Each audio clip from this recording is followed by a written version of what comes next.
Hello again, and welcome to this week's Kanpai News for the week commencing the 17th of May, 2026. I'm your host, Nasuth. I am joined by Thaylien and special guest ViperMenace. How are you doing this week? I'm doing pretty good. Yeah. Thank you for joining us for the news, Viper. I really very much appreciate it. We do have quite a few stories, though, so let's go ahead and hop into it. Starting with the wrong browser window, because I knew I forgot something. All right, starting with Game Over, man arrested for fake Nintendo bomb threat. Kyoto Prefectural Police arrested a 27-year-old unemployed man from Heikinan City on Tuesday for allegedly sending a bomb threat to Nintendo's Kyoto headquarters. The man submitted to obstructing a business by force after mailing a letter on March 16th claiming multiple bombs had been placed on the grounds. Police searched the headquarters and found no suspicious objects.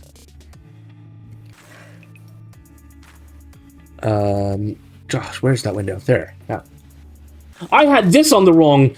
Oh my gosh, so it should have been this one displaying. Now we're moving on to this story. Now we're moving on. Yes. Major illegal anime streaming site AnimeKai went permanently offline on May 10th following a fire at its data center, reportedly coinciding with the Almere data center fire in the Netherlands. The site's shutdown message encouraged users to back up their lists and find a new home, while stressing that AnimeKai will continue as a community forum. The closure adds to a growing list of piracy sites going dark, including Hi Anime, 9 Anime, and manga site 2 Manga Online, amid increasing pressures from Japanese rights holders, legal streaming services, and anti-piracy organizations. I should not have scrolled that while you were reading. I'm sorry, but you did excellently. Thank you. I only hope that they're still making these anime and manga more available to compensate. Yeah. Right, next up. Ōtomo shifts gears. Akira creator launches new studio. Akira creator Katsuhiro Ōtomo announced on Monday the founding of a new Tokyo-based feature animation studio called Oval Gear. The studio's stated goals are to pass on Ōtomo's filmmaking methods to a new generation and produce animated works for global release. With its first title already in production and the studio currently hiring animators and production staff.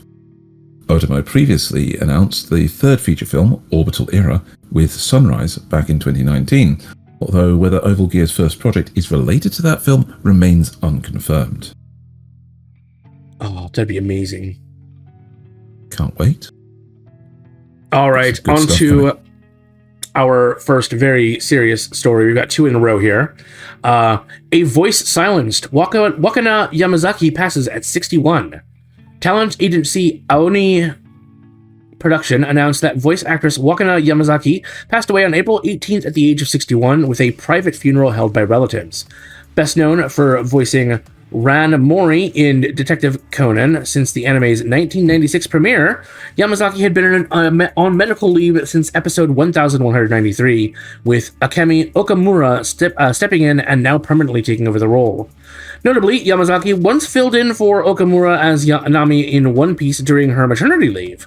Her other roles included characters in Marmalade Boy, Sailor Moon R, and Mononoke, which I think has a new movie coming out soon? So that'll be interesting. Perhaps? Oh, yeah. Yeah. Big tragedy. And farewell to a legend, Yuji Ohno passes at 84. Yuji Ohno, legendary jazz pianist and composer, best known for his iconic soundtrack work on the Lupin III anime franchise, passed away from natural causes on May 4th at the age of 84. His official website announced he died peacefully in his sleep with no change in his prior condition. Ohno first joined the franchise in 1977 with Lupin III Part 2 and continued performing its music for decades with his jazz act Yuji Ohno and Lupin 6. Beyond Lupin, he also composed music for Captain Future, Space Adventure Cobra, and several other notable anime series. Damn. Wow. Now there's a legacy. Yeah. All right. Moving on to a few more announcements. Ghibli shuffles the deck. New president incoming. Studio Ghibli announced on Thursday that President and Representative Director Hiroyuki Fukuda will step down following the studio's shareholders meeting on June 22nd. The current board director, Kenichi Yoda, set to succeed him. Fukuda, who also serves as representative director of parent company Nippon Television Holdings, will remain on the board. Yoda, a former Yomiuri Shimbun journalist who joined NTV in 2014, has experience in event management and has already been serving as NTV's point person for Ghibli. No other changes to the studio's hierarchy are planned. Dude's probably just getting too old and wants to have an easier life. Yeah. Can't blame him. All right, we did cover this when it was first announced, but this is the follow-up. eBay to GameStop. Not for sale, kid. eBay has officially rejected GameStop's unsolicited proposal to acquire the e-commerce giant, with board chair Paul S. Pressler calling the offer neither credible nor attractive in a letter to GameStop CEO Ryan Cohen. GameStop had submitted a non-binding offer on May 3rd to purchase 100% of eBay at $125 per share, split evenly between cash and common stock, a 46% premium over eBay's February 4th closing price. GameStop currently holds a 5% economic stake in eBay, though its roughly $12 billion market cap sits well below eBay's $46 billion. Yes. That letter was crazy to read. Yeah. Have you seen the latest one that was a leak from AutoZone about shortages on oil products? Oh dear. That's not anime news though. So let's move on. The gate opens again. Gate 2 gets new visual and wild collab. Anime platform Oshi unveiled a new key visual on Thursday for Gate 2: Tides of Conflict, the sequel to the original Gate television anime set to premiere in 2027. The sequel will feature a unique collaboration with the Vocaloid Collection Summer 2026 event, with the anime's ending theme selected from the winning worldwide submission, later re-recorded with a vocalist chosen through the Utaite Collection event in fall 2026. Director Toru Takahashi leads production at Studio M2, with returning writer Tatsuhiko Urahata and composer Yoshiaki Fujisawa. Production materials will also be showcased at the Oshi booth at Anime Expo. Wow. Very cool. Yeah. I'm still sad that I have to wait until 2027 for this one. Yeah. I'm looking forward to it, though. I love Gate. I'm excited to see more. Next up, Patlabor EZY File 2 trailer drops. The official website for the Patlabor EZY anime project revealed the full trailer and key visual for File 2, the anime's second compilation film, covering episodes 4 through 6. Set to open on August 14th set in the 2030s, the story follows SV2 as they combat labor crimes in an increasingly automated Japan, using an upgraded version of their classic AV-98 Ingram mech. The cast includes Sumire Uesaka, Ami Koshimizu, and Megumi Hayashibara, with Shigeru Chiba reprising his role as Shigeo Shiba, a character he has voiced since the original anime nearly 40 years ago. I'm a little sad the labors are CGI, but I mean, that's just kind of how things go. The rest of it looks gorgeous. Yeah. It's for the mechanical fidelity, has to be. Yeah. Still.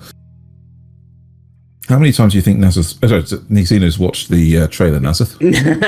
At least 10. I found this one really interesting. Tezuka's War. NHK brings a manga god's life story to live action. NHK is producing a live-action television special, Tezuka Osamu no Senso, based on manga pioneer Osamu Tezuka's autobiographical short story, Paper Fortress, set to premiere in August, with filming beginning in May.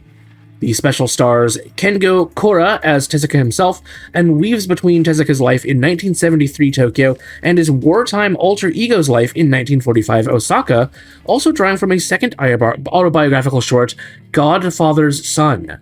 The narrative covers Tezuka secretly drawing manga during World War II and his turbulent 1970s when Mushi Productions went bankrupt and his manga series was cancelled. I'm actually really interested in seeing that. The two different points in his life, which is at this point,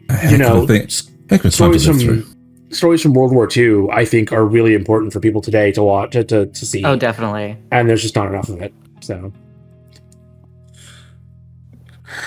Operation More Gundam Wayne, new visual project confirmed. During the Gundam Conference Spring 2026 live stream on Friday, Bandai Namco Filmworks producer Naohiro Ogata announced that the Mobile Suit Gundam Wayne franchise is getting a new visual project, teasing that it is definitely something long while declining to reveal the format. The franchise celebrated its 30th anniversary last year with 4K theatrical screenings of Mobile Suit Gundam Wayne Endless Waltz in the United States. A new manga, Mobile Suit Gundam Wayne .5 Half Preventer 7, bridging the gap between Endless Waltz and the Frozen Teardrop sequel novels, also launched in August. Interesting. Wow. Yeah. Gundam Wing's another one of those that Definitely it's hard to go back and watch the dub. Okay. New update. He's back. Musashi no Ken returns after 40 years. Manga artist Motoko Murakami announced on the site formerly known as Twitter on Tuesday that he is publishing a new one-shot story for his kendo manga, Musashi no Ken, after 40 years after the series concluded in 1985. The one-shot will debut on Shogakukan's Sunday Webry manga service on May 20th. The original manga ran in Weekly Shonen Sunday from 1981 to 1985 and inspired a 72-episode television anime that aired from 1985 to 1986. Murakami is also known for his historical medical manga, Jin, which has inspired multiple live-action adaptations across Japan and Korea. I just found that one interesting because it's been 40 years, and he's just like, here you go. Dang. I thought waiting for Kingdom Hearts sequels was for a long time, but you know. I also hate that 1985 was 40 years ago. More than. True, yeah. All right. Yeah. Ghost Protocol. This is probably the biggest story in the news, let's face it. Ghost Protocol, new Ghost in the Shell anime locks in July 7th date. Bandai Namco Filmworks revealed on Sunday a third promotional video and July 7th debut for Science Saru's new The Ghost in the Shell television anime series. The anime will air on... You know what? I'll just play this a little bit in the background while I read. The anime will air on Kansai TV and Fuji TV's Oh, wait, that's going to play audio. Sorry. Let me fix that for you. Fuji TV's Ka Aniva programming block on Tuesday night with its global premiere set for the Annecy International Animation Film Festival in June. Amazon Prime Video will stream the series worldwide, including Russia and China, with an early exclusive window in Japan. The series marks the directorial debut of Moko-chan, with scripts by To Enjo and music by Taisei Iwasaki. And it does look really quite good and interesting. Science Zero be knocking it out of the park, man. There's some fantastic design choice in this. I love those tech sunglasses from earlier. Yeah. And with Motoko actually seeming to have far more expression, shall we say, because you can see just from that freeze frame of her. That's way more expression than she showed in many of the there was another animes. Crazy face somewhere. Was it here? No. Oh my god, the fingers though. Yeah. Well, there's a very cartoonish face in here at some point. Oh, I also like that the director is like slightly younger. Mm-hmm. Oh, where was he? Give it a young right there, chance. that shot of her face where she's wearing those sunglasses. Look at the design of those. That is so cool. Yeah. They are really cool looking. That's the old kind of sci-fi where we thought that everything would have these weird angular shapes. Yeah. Oh, wait. There it is. Wait. Oh, you found it? That's Science Saru. That's Science Saru. All right.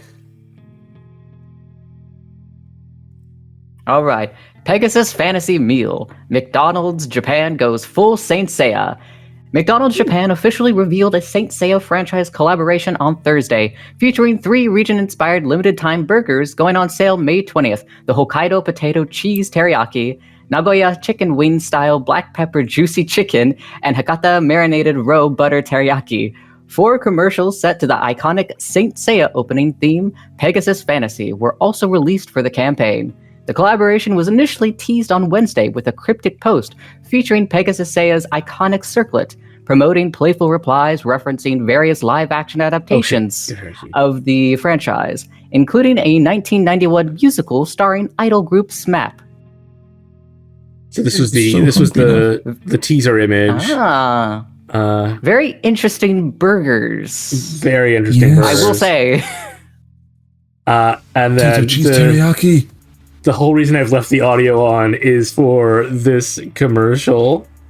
Let's make sure it's playing at normal speed. Yeah, okay. The audience probably won't be able to hear that. I don't know why it's taking so long.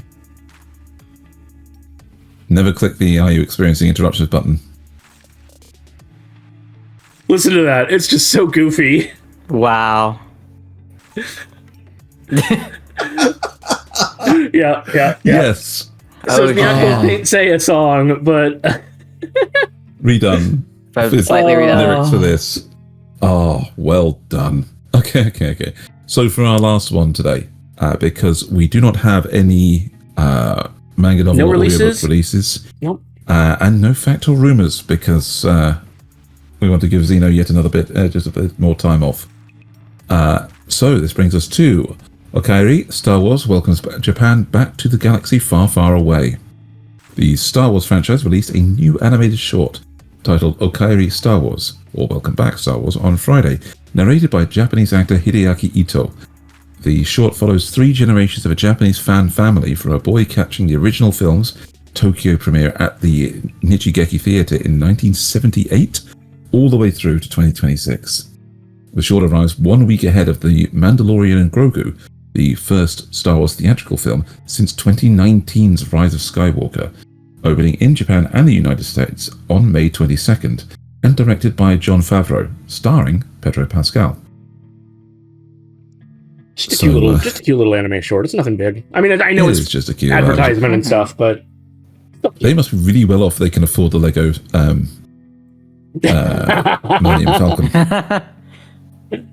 I mean, even if I had a lot of money, I'd still be hesitant about buying Lego sets like that, because I can't really justify that expense for myself, even if I had the money. All right. Well, that does it for the news this week. Thank you again for joining us, Viper. I really appreciate you filling in.